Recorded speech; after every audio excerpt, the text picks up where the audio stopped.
Bonjour, bienvenue dans le cours L'espace et ses représentations. Alors ça y est, on travaille en 3 dimensions, sauf que nous on ne dit pas 3D, on dit espace. Il faudra bien faire la différence entre ce qui est plat, c'est-à-dire par exemple un triangle, un rectangle, un losange, un parallélogramme, et ce qui est en 3 dimensions, ce qui a du volume, ce qui fait partie des solides. Alors là où c'est un petit peu compliqué, c'est que les solides sont composés de faces, et ces faces des fois sont plates. Et donc elles ont des formes plates. Et là, hop, on revient à la 2 dimensions. Donc faites attention au vocabulaire que vous utilisez, parce que des fois, vous pouvez confondre un petit peu. Alors, dans l'espace, j'ai dit qu'on parlait de solides.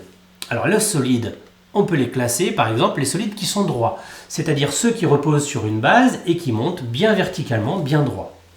Ceci est un cube dont les faces sont des carré.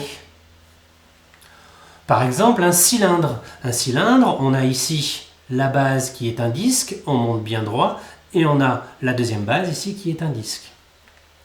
Tout ce qui peut être prisme droit en fait. Ici on a un polygone, quel que soit le polygone. Ça peut être un triangle, ça peut être un losange, ça peut être un hexagone, et ça monte droit. Et de l'autre côté, on a également le même polygone. Ça peut être également le pavé droit qu'on appelle aussi parallélépipède rectangle. Et bien, ce pavé droit, c'est la même chose que le cube, sauf que ses faces sont des rectangles. Donc ça, ce sont ceux les plus utilisés et ceux qu'on doit connaître sur notre niveau. On peut aussi classer avec les solides qui sont pointus, comme par exemple la pyramide. Alors, cette pyramide-là, ce n'est pas la pyramide la plus connue c'est celle de Khéops. La pyramide égyptienne, où la base, ici, est plutôt un carré. Voilà. Mais bon, ça reste une pyramide. Et puis on a aussi le cône, où la base, ici, est un disque, et on va monter, hop, de manière pointue. Alors on a quand même un gros souci avec la géométrie dans l'espace, c'est que ça a un volume, et qu'on est obligé de le représenter sur quelque chose qui est plat. Et ça va poser quelques soucis. Je vous montre ça.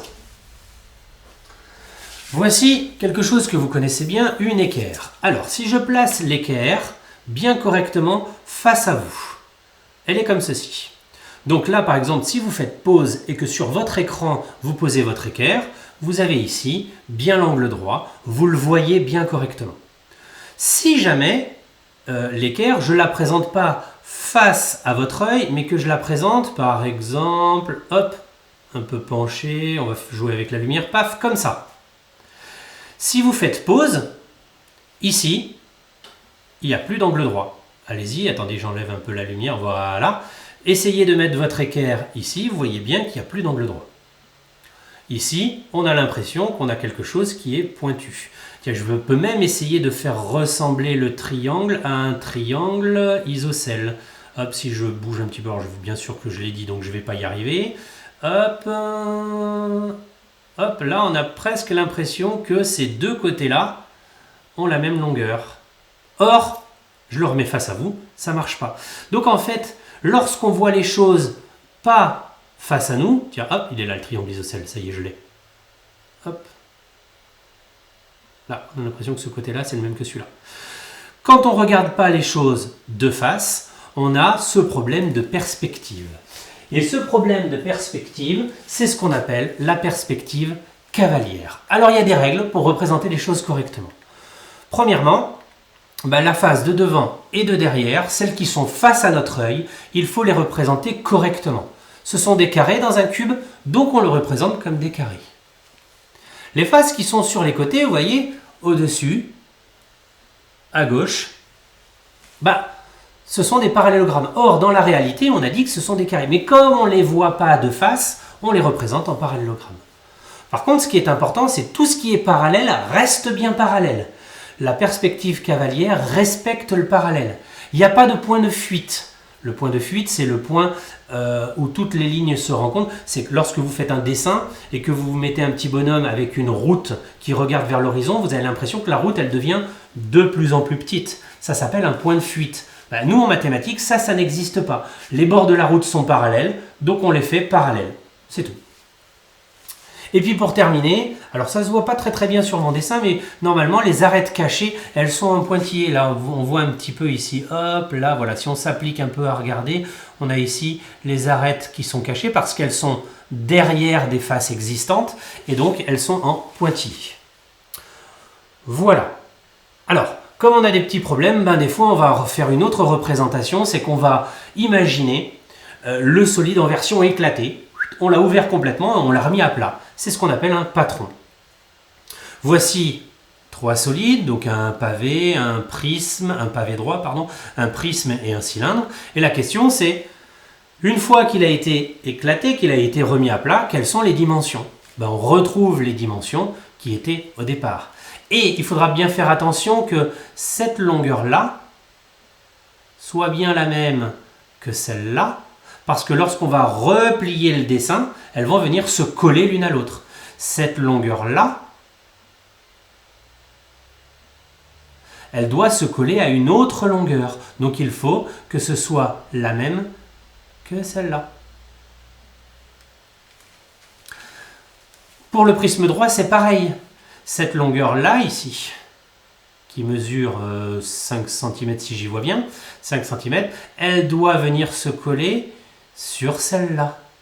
Cette longueur-là, elle doit venir se coller sur celle-là. Donc il faudra respecter les longueurs. Et avec le fameux cas particulier, enfin le cas un peu plus compliqué, il n'est pas particulier mais il est un peu plus compliqué du cylindre, parce que dans le cylindre, ok ici, on a la hauteur, 4, ok ici, on a le rayon, 2,5, mais de là à là, ça mesure combien?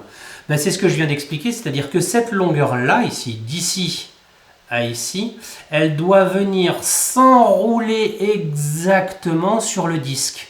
Ça veut dire que cette longueur-là, ça doit être la même que le périmètre de ce disque.